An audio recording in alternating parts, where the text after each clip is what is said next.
Good morning. It's your girl, LaTisha Cotto. I am in the process of getting ready. I had an amazing day yesterday. I sat through a masterclass with the Business Mystic. And what I love about her, and you can actually join her Monday through Friday. She has a morning mystic crew at 9:30 a.m. CST where she pulls a card and she talks about business principles and spiritual principles. It's woo-woo. It's great. So if that is your cup of tea, I highly recommend you check it out. She's amazing. Anywho, she did this masterclass that was all about your 12th house in astrology. And let me tell you something about me. I love frameworks. I love learning. I'm a Sagittarius. So I do think that there is something to astrology because as a true Sagittarius, I love to learn and I love any type of framework that helps me to understand about myself and others. So I like Enneagram. I'm a Enneagram 8, wing 7. Myers-Briggs, I'm an ENFJ-A. And for the Deloitte business, whatever, I am a pioneer driver. And I just think it gives people a framework with which to understand themselves and others and to give language to some of the stuff going on internally that we may not understand or be able to process. And so you don't have to believe in it 100%, but my go-to is always try it on and see if it works for you. And if it does, great. And if it doesn't, great. It's your life. You have autonomy to create a life and a belief system that works for you. Anywho, so I'm sitting in this masterclass yesterday, and it's all about the 12th house in astrology, and how that pertains to sales, right? Because I run a business. So if there's anything blocking me or keeping me from my success, I want to know about it. And I want to deal with it. And so in astrology, and again, for more tips and tricks and to actually take the masterclass, I highly recommend checking out the Business Mystic. She has a Golden Circle membership, which I am a proud member of. And just so excited. I love her stuff so much. And anytime she has anything, I tune in because I know that I'm going to get a word of encouragement. Anyway, so in this masterclass, it's all about the 12th house in astrology, which historically speaking has been the house of secrets and karma and your undoing. But Eliza has like a different way of looking at it. It is your subconscious, and it is a huge deal in business because if you want to have a successful business and you want to make money, which why else would you open a business, right? Like it's because you want autonomy in decisions and projects and time, freedom, and you want to make money, right? You have to know what's going on subconsciously, because if you are blocking your success for whatever reason and you're unaware of it, you can take all of the coaching, the master classes, you can try all the best practices for marketing, algorithm, social media, all of that. But if you are not on board in your mind, or if something is there blocking your success, you can do all the strategies and tactics and best practices and all of that, and it's going to fall flat because subconsciously, for whatever reason, there is a resistance or a block. So her whole thing is deal with the block. Look at what zodiac sign is in your 12th house. So for me, my 12th house is Cancer. And my first house is Leo. I'm a Leo rising. And so the way that I show up in the world is as a Leo. I'm a Sagittarius sun, but people get Leo vibes off of me. But what Eliza was telling me yesterday, and it makes perfect sense, and it's stuff that I'm already thinking about, is she's like, you need to support yourself, and you need to mother yourself, and you need to take care of yourself. So before you can go out there and give everybody this Leo fabulousness, you have to mother yourself, and you just have to be very honest about what your needs are. If you need to put on makeup, put on makeup. If you need to take a nap, take a nap. But you need to support yourself and nourish yourself before you go out there and try to do that for other people. Because you cannot show up in all of your boldness and with the courage of a lion if you haven't poured into your own well first. And so that was the message for me. Again, my 12th house is in Cancer. And it was a different message for, say, someone who has their 12th house in Pisces or their 12th house in Virgo or Sagittarius or whatever it may be. So that's why it's important to know your natal chart, because it's different for everyone.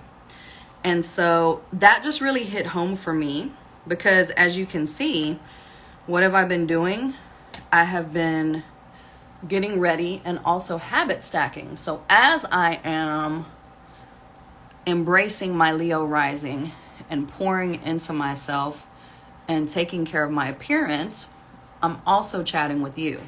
I'm loquacious. When I tell you a story, I got to give you the context, the subcontext, the background, the foreground, the future. I got to give you all the details, because that's just how I do.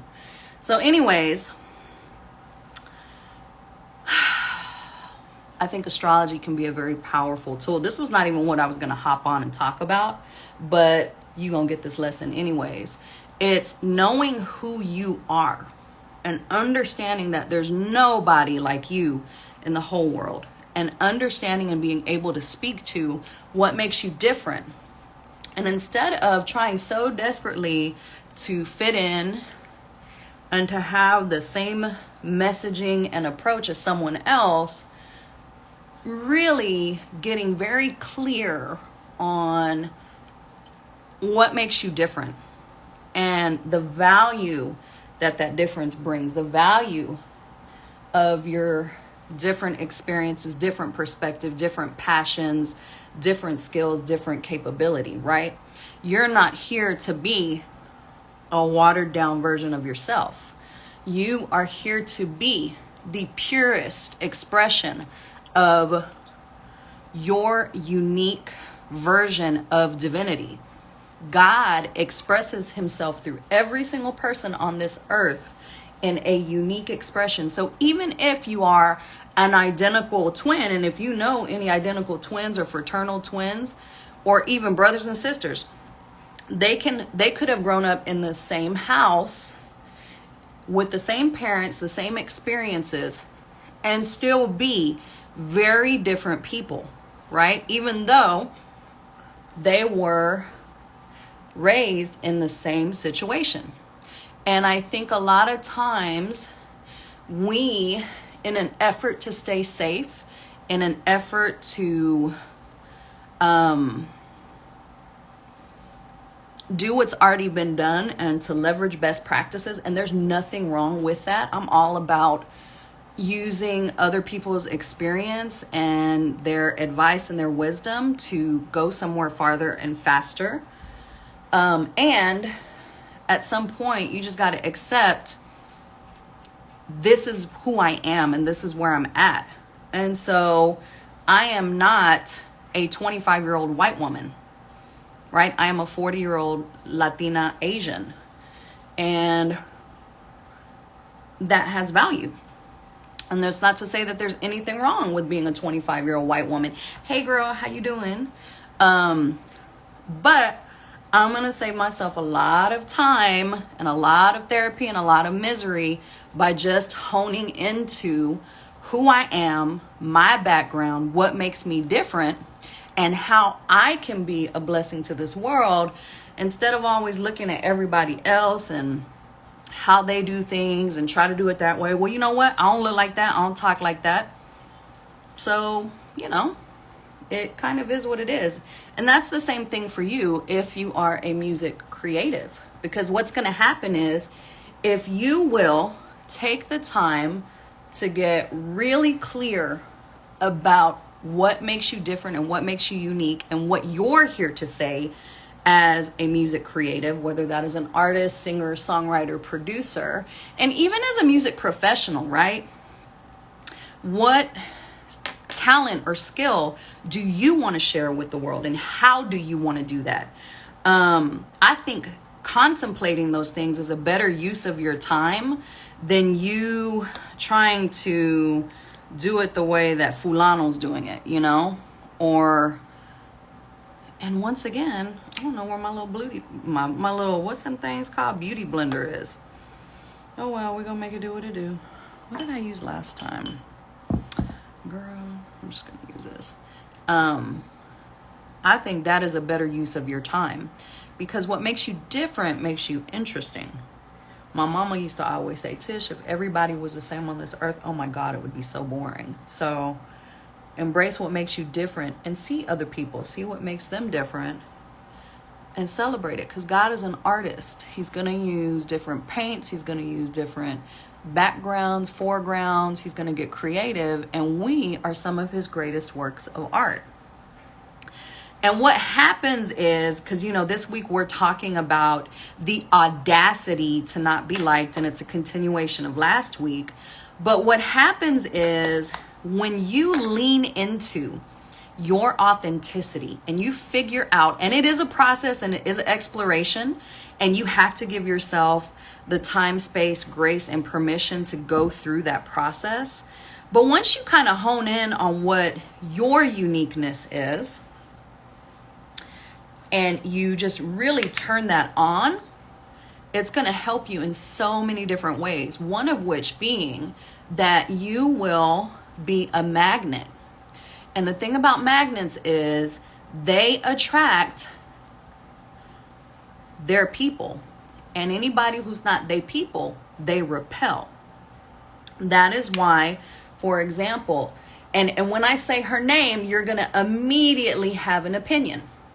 And this is why it is so important to be authentic, so that people can know if they mess with you or not. It's not about being liked. It's just about being yourself. I'm going to say her name, and you're going to have an immediate response to it.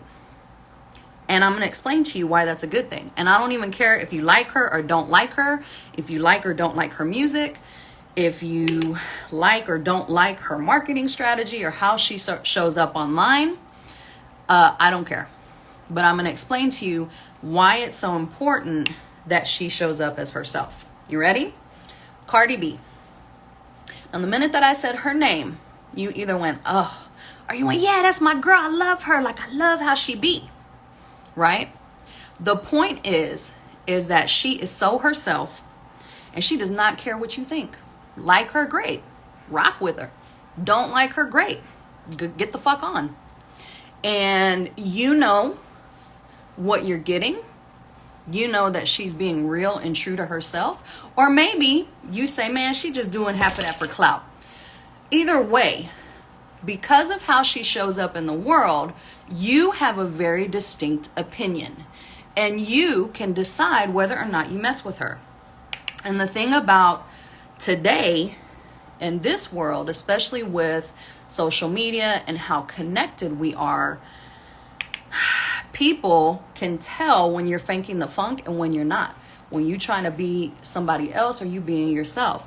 And so you want to be an authentic expression as much as you can of who you are, because the people who get you will get you, and the people who don't will keep scrolling.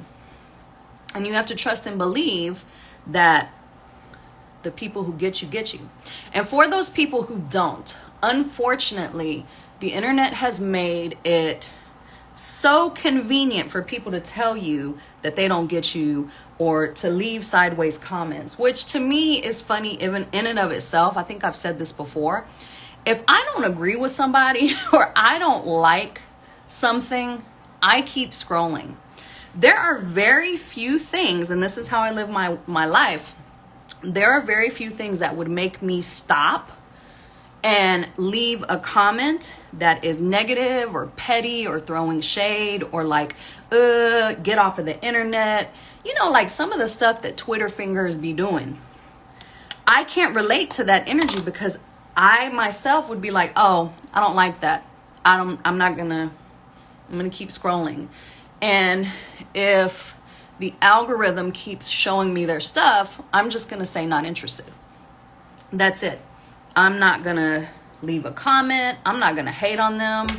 I'm not gonna spend my time talking about them. I'm not gonna make a blog post. I'm not gonna, why? I just don't get it. But unfortunately, that is how the world is.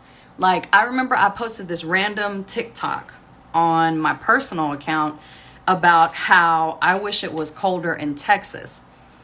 And this is very silly and it really don't mean anything, but somebody was like, oh, well, you must not be from here. Baby, I'm born and raised, okay? I'm from Waco, Texas. I might be going through the change.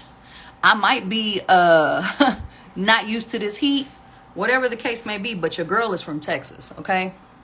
And that didn't upset me. But somebody was like, and I'm human. And, at the end of the day, I'm human. And somebody was like, oh, well, I live in this part of the world and it gets up to 140 degrees. So you should stop complaining. And I'm like, first of all, you must be a scroller because, wait, is this concealer? I think this is concealer and I was going to use it as an eye primer. Whatever. We're just going to go with it and let ourselves create today. Anyways, you got to know me, you know what I'm saying? And know like how I think. I'm not complaining. I guess I was trying to be funny and she didn't get that. Oh, girl. Trust the process. See that? I'm like, oh God. But we're going to make this into a nice little thing. Anyways, it just would have never occurred to me to leave a comment like that on anybody's page. So, of course, when I saw it, I had a visceral reaction to it. I was like, yo, what the hell? Like, first off, you ain't even one of my followers. Second off, why would you just, like, even if you felt that way, I don't know, does it feel good for you to post that because you let me know? And that's cool. If that was an energetic exchange that you needed to make yourself feel better, okay, but maybe you should deal with whatever it is that's going on in your life. Because truly, it's not that deep. And those are two very, like, simple comments. And I'm certain that Cardi B has gotten some way more crazier comments because people don't treat you like you're human. Yes, you make music and music is a product, right? Yes, you perform concerts and the concert is a service. But at the end of the day, we're all human beings. We're all children of God. But that kind of decency, like, you know what? If somebody was watching this, they'd be like, oh, you shouldn't do that to your eyebrows, right? Like, everybody got an opinion. And because of the safety of the internet, we feel like we can just share whatever. Myself included. It is what it is. And yes, when you perform a concert, you are giving a service. And so you do open yourself up to people having an opinion about the product, having an opinion. Oh, shoot, this thing just spilt out again. We're just going to go with it. And you open yourself up to that. And if you have not done your mindset work and you start receiving those comments, it is jarring. And it can trigger a whole bunch of stuff because we're human. And so it is so important to understand not only yourself, but other people and how they show up in their lives, right? Girl, this is just whatever. I'm still learning the skill of talking while I do something. Hold on, let me get a napkin. And, so you have to prepare yourself mentally and have the mental fortitude and the mental strength and the mindset practices in place to help you deal with those very real feelings that will come up when people come at you sideways on the internet.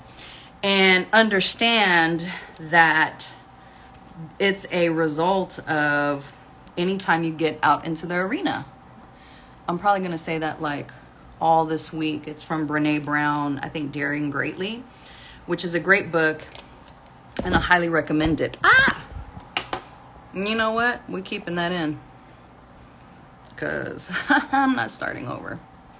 And so, see, perfectly imperfect. And you cannot weaponize that because I definitely recognize that I am perfectly imperfect. I will not always look great. I will not always sound great. I will be on tremendo tangents, but what I have to share is so important that even if I drop the video in the middle of a live, we are gonna let the show go on. But yeah, being out in the arena, somebody's gonna throw a tomato at you. Somebody's gonna have something to say because they're not out in the arena in their own life. See, when you're out in the arena, you ain't got time to be criticizing other people who are out in the arena because you're too busy doing your thing. So just keep that in mind, that when people are hating on you, it's because they have the time to hate on you. People doing big things, they'll be like, oh, okay, I see you, girl. I'm busy. Go ahead. Do what you do. That's what they're going to say. Do what you do. And so you have to be okay with it. And you still have to show up and shine and share what you have to contribute to this world. Why is that important? It's important because you have, and we all have, the ability to create a lasting impact on this world. And it would be a shame if Beyonce, Adele, Whitney Houston, Luther Vandross, Michael Jackson, Selena got so in their head about people hating on them that they did not show up and share the music that they had to offer. Because they have created songs, or whoever your favorite artist is, they have created songs that are a part of the soundtrack of your life, that when you hear them, it takes you to a specific point in your life, and it brings you happiness, and it helps you to express yourself and to deal with what's going on in the world, right? But imagine if they had never done that, right? Karol G, right? All of these artists that are out there in the arena have to have the audacity to not be liked. Because for every person that loves Beyonce, unfortunately, and I'm one of them, you can see right there, there are people who don't like her. And her job is not to increase the amount of fans. It is to be a vessel of expression and art, and to let that art be shared with the world in a bigger, brighter way. And the people who love it will be attracted to it, and the people who don't won't. And either way, she is staying true to and honoring the artistic impulse within her, and she is sharing it with the world. She has no control over what people are going to say. She has no control over the Twitter fingers and this and that. And, oh, is she pregnant? Or, oh, I don't like this tour. Or I didn't like the Renaissance. It doesn't matter, right? Because she has stayed true to herself. And so you always have to remember that hating people ain't happy. Everybody's going to have an opinion. And at the end of the day, you have to be okay and be able to look at yourself in the mirror and say, I did the best I could. I lived the most authentic life I could. And I shared with the world what is inside of me to share. And you have to be able to look at yourself, right? That is the final, I think, voice of validation and what you should be seeking, and the true testament of how you're showing up in your life and how you're showing up in your music business. It's not, oh, Billboard said this, or Rolling Stone said this, or 25,000 people commented on my post and said this. Because, again, Dita Von Teese, you could be the ripest peach in the world, and it's going to be people that don't like peaches. But for the people who do like peaches, you keep sharing them peaches. It just is what it is. So, thank you for listening to my message. Again, this week is all about the audacity to not be liked, right? And to show up and do it anyways. And that's what I want to encourage you to do, is to show up, shine, serve, sing your song, do what it is that you've been called to do. Know that it is enough, and know that if it is an authentic, real expression, it will bring in the people who rock with you, and it will repel the people who don't. And those people may have an opinion and they may want to express it to you, but that ain't none of your business. So please be blessed. If you found value in this, please like, please follow, please share, amplify the reach of this message, because there's somebody out there who needs to know and refocus and recenter themselves on what it is that they've been called to do in their life, in their career, in their music. And that's why we exist here at LaTisha Cotto Presents. Have a great day. Go out there, be great, and do what you came to this earth to do. All right. Bye.